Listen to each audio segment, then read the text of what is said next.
Australians all over the country are just shocked, saddened and devastated about what has happened in a suburban street up in suburban Queensland.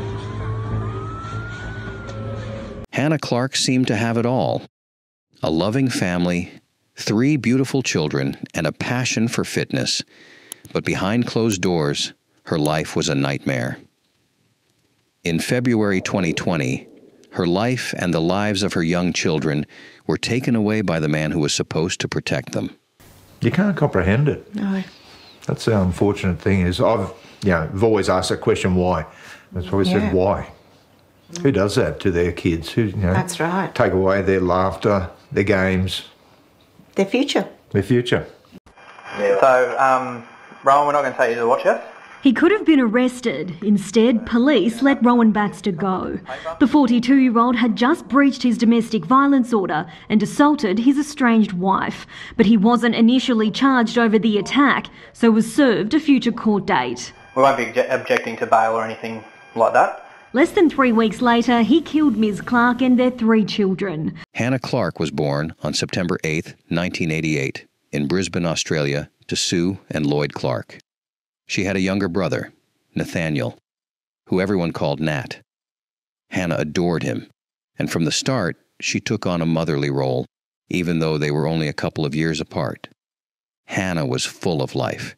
She was always buzzing with energy and loved being the center of attention. She played sports all through her school years and was even the school captain in college. As she moved through college, she developed a real passion for CrossFit, which led her to spend sometimes hours at the gym. It was there, in 2008, that she met Rowan Baxter.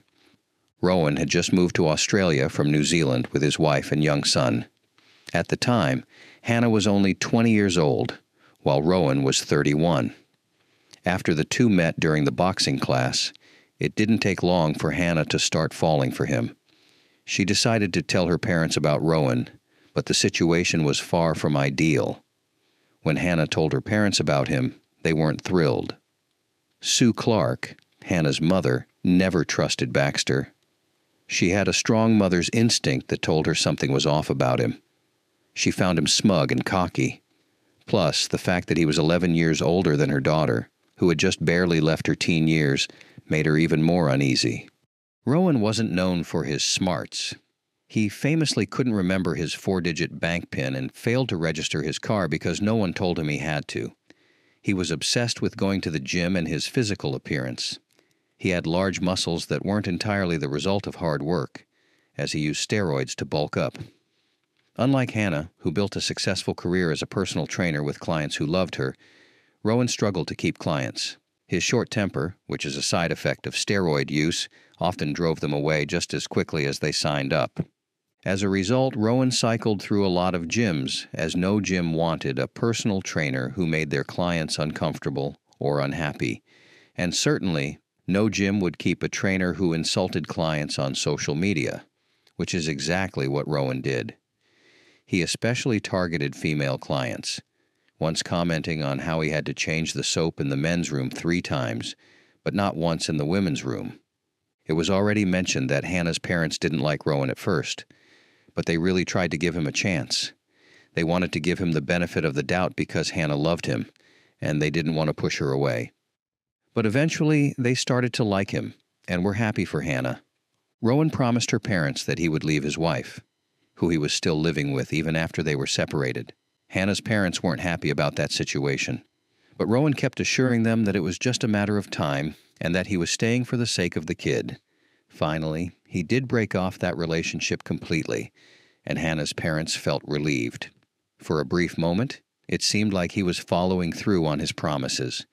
Rowan ended up proposing to Hannah, and they got married in October 2012 in Kingscliff, New South Wales, Australia. Hannah's parents said it was the best day of her life. Hannah herself told them she felt like a princess. At the time of their wedding, Hannah was 14 weeks pregnant with their first child, Aaliyah, who was born on April 10, 2013. 2 years later, on March 19, 2015, Liana was born, and a year after that, on December 4, 2016, Trey came into the world. Aaliyah was described as a smart, brilliant, and sassy young girl who was destined to achieve a lot when she grew up. Liana was funny, cheeky, sweet, and full of empathy for others. And Trey, the youngest, was the apple of his mother's eye. He was the golden child, often described as a mommy's boy. Even at the age of 3, he had already started showing a sporting side, having learned how to kick and pass a football.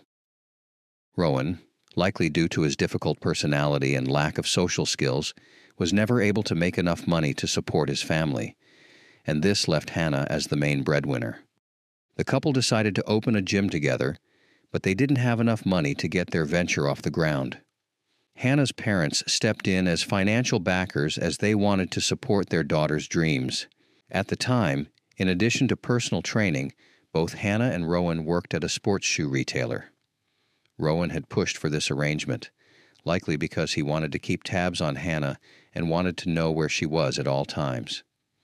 His behavior at the store was no different from how he acted at the various gyms he had worked at before. He belittled the female employees just as he had done with his clients, and never missed a chance to assert his supposed superiority over women. One day, Rowan was giving a personal training session to Hannah's mom, Sue.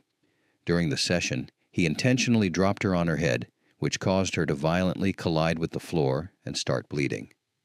Rowan stood there laughing at her and mocking her lack of coordination. Despite this incident and their own reservations, Hannah's parents continued to try their hardest to accept Rowan for the sake of their daughter. In the early days of the relationship, it seemed good. Both Hannah and Rowan appeared happy. But after the children arrived, things began to change, and they changed quickly. Even though the gym wasn't entirely their own, Rowan's behavior became increasingly erratic and concerning. Sue noticed early on that Rowan didn't like her, and he treated her badly from the start. But Sue wasn't one to back down, and she stood up to Rowan, which became a huge issue for him. It was clear that his problem wasn't just with her personally. He had a deep-seated belief that men were superior to women. That complex colored everything he did. Sue's husband, Lloyd, also felt Rowan's hostility. Rowan would belittle him too, and seemed especially jealous of the close relationship between Hannah and her mom. Rowan didn't want Hannah to have any meaningful relationships with anyone, especially those who might point out how wrong his behavior was. He wanted her completely isolated. As time went on, Hannah's family noticed troubling changes in her. She became increasingly withdrawn and overly concerned about her appearance. She was constantly worried that she looked fat, a fear Rowan had drilled into her by calling her a pig and saying she was overweight, especially after she had their children. Rowan seemed to take pleasure in pushing people to their limits. At the gym, he would push his clients so hard during workouts that they would often become physically ill. Rowan's expectations for Hannah were impossibly high. She had to be attractive enough to meet his standards, yet somehow control the attention she might get from other men. He didn't want her looking like a slob, but he also couldn't stand the idea of anyone else finding her attractive. At that point, things were financially tough for the couple. They opened their gym in 2015, but after 3 years, they had to move it to a different location due to struggles. Sue and Lloyd did everything they could to help, even going as far as remortgaging their home to cover bills and rent. Despite their support, Rowan's reckless spending drained their resources and put even more strain on the family. Hannah ended up opening a secret bank account just to manage their bills because Rowan was squandering the money on his own interests, leaving the family finances in disarray. Despite being the primary breadwinner, Hannah was left trying to keep everything afloat while Rowan spent their resources.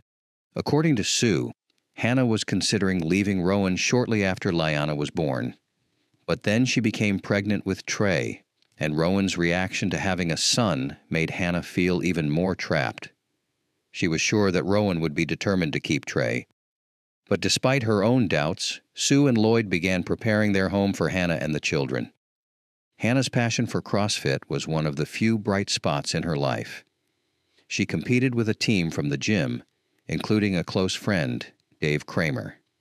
In 2019, Hannah's team qualified for a major competition, and she was thrilled. Rowan, however, didn't qualify for the solo event and insisted on joining Hannah's team, even though no one wanted him there. His insistence was typical of his controlling nature. Hannah, in a moment of frustration, apologized to a team member for Rowan's behavior, but her young daughter, Aaliyah, accidentally recorded the conversation on her phone. When Rowan found out, he got extremely upset and accused Hannah of disrespecting him. After this outburst, Rowan pulled out of the competition as he believed that without him, the team would have to pull out. But despite the setback, the team managed to find a replacement. When Hannah returned home from the gym on the day of the competition, Rowan and the kids were missing, with no message or note left behind. Rowan finally called her at lunchtime, blaming her for the situation and saying he would return the children when he felt like it. He also expressed his disbelief that she had contacted her mom and brother, revealing that he had been listening to her calls. Sue encouraged Hannah to continue with the competition and insisted that pulling out would only play into Rowan's hands. Despite the chaos and fear, Hannah was determined to not let Rowan's manipulation control her life any further. She confided in a few trusted people and told them that she was scared Rowan might use the children as leverage against her if she dared to stand up to him or file for divorce. Though she believed Rowan wouldn't physically harm the children, she was terrified he might run away with them or turn them against her. Hannah was confident Rowan would never physically harm the kids because, up until that point, he hadn't physically attacked her. Her abuse had been emotional, financial, and sexual, but not physical. This distinction led her to not fully recognize her situation as domestic abuse. But things took a dark turn later that year. After a jiu-jitsu class, Rowan came home full of adrenaline. Without warning, he tripped Hannah to the floor, leaned over her, and grabbed her forcefully by the throat. He threatened her, saying, "You have no idea what I'm capable of." This incident was a stark escalation from his previous behavior, and it seemed to be the tipping point for Hannah. Despite the emotional and financial abuse she had been through, Hannah remained a strong, independent woman at her core. At that point, she decided to seek help from a police officer. During their conversation, Hannah detailed her life with Rowan and the abuse she had suffered. The officer explained that being coerced into sexual intercourse daily against her will was indeed a form of sexual assault. This realization was a crucial turning point for Hannah, as it validated her experiences and helped her recognize the severity of her situation. The officer explained the concept of coercive behavior to Hannah, helping her understand that she was experiencing a form of domestic abuse as defined by law. Realizing she was indeed a victim of domestic abuse, Hannah quickly packed the bare necessities for herself and her children and moved into her parents' house in Camp Hill. In November of 2019, with the relationship officially over, though not yet legally dissolved, Hannah decided to allow Rowan to see the children. At that time, without any formal court orders, there was little she could do to control the situation. Around the same period, Rowan began visiting his church pastor. The pastor later observed that Rowan had an alpha male complex and controlling tendencies. Rowan confided in the pastor on several occasions and revealed moments when he recognized that he was in the wrong and needed to change, yet he struggled to figure out how to make those changes. The pastor also observed Rowan's behavior at the gym and was taken aback by the aggressive and controlling tendencies he witnessed. Rowan's clients regularly vomited during his training sessions, which was a clear sign of excessive and harmful practices. In private conversations with Hannah, the pastor tried to offer help, but Hannah was clear about her position. She told co-workers that she feared Rowan might one day try to kill her, indicating that she had no intention of getting back together. Despite this, she had not yet filed a formal complaint or sought further protection. On Boxing Day, Rowan's confidence in his control over Hannah reached a disturbing new level. While Hannah was walking down the street with her children, Rowan approached them and forcibly took their daughter, Liana. Hannah was frantic, and for 2 days she had no idea where her daughter was. Eventually, the police found Liana with her father, who had not harmed her but had caused significant distress to Hannah. Following this incident, the police advised Hannah to file a formal complaint and get a restraining order against Rowan. Although she took this advice, Rowan was still granted joint custody of the children, which allowed him to continue his harassment. The day after taking his children out, Rowan returned them to Hannah's parents' home as agreed, but in a particularly cruel act of intimidation, he put pictures of Hannah in her underwear around the outside of his car for the children to see. When Hannah tried to remove the photos, Rowan reacted violently. He grabbed her by the lower arm, causing a sprain to her wrist, and then hit her in the face, busting her lip. This physical assault was witnessed by Hannah's mother, Sue, who rushed to her daughter. Rowan fled the scene, but the damage was already done. On the morning of February 19, 2020, Hannah was preparing to drop her 3 children off at school. Rowan Baxter, ignoring the restraining orders, forced his way into the passenger seat of her Kia Sportage. Despite Hannah's desperate pleas for him to leave, Rowan didn't. As they drove, Hannah noticed a man washing his car and decided to stop there. This man, Michael Zemek, was about to witness a scene of unimaginable horror. Right there, Rowan began pouring gasoline over Hannah and the children. At first, Michael was startled by how fast the car pulled up and the desperate cries for help. He heard Hannah scream for help and witnessed Rowan's cold, detached demeanor. The situation escalated quickly when Rowan ignited the gasoline with a lighter, which led the front of the car to burn. Hannah managed to escape the car, but her body was still burning. She screamed for her children, who were still trapped inside. Her cries were heard by an off-duty paramedic who happened to be passing by. This paramedic rushed to Hannah while Michael Zemek, despite suffering burns to his hands and face, used his garden hose to try to extinguish the flames surrounding Hannah's body. Despite their efforts, Hannah's focus remained on her children, whom she feared had been lost in the fire. When Michael Zemek realized that there were children in the car, he tried to reach the vehicle, but the intense heat and flames made it impossible to approach. Hannah suffered burns over 97% of her body, with only the soles of her feet untouched by the flames.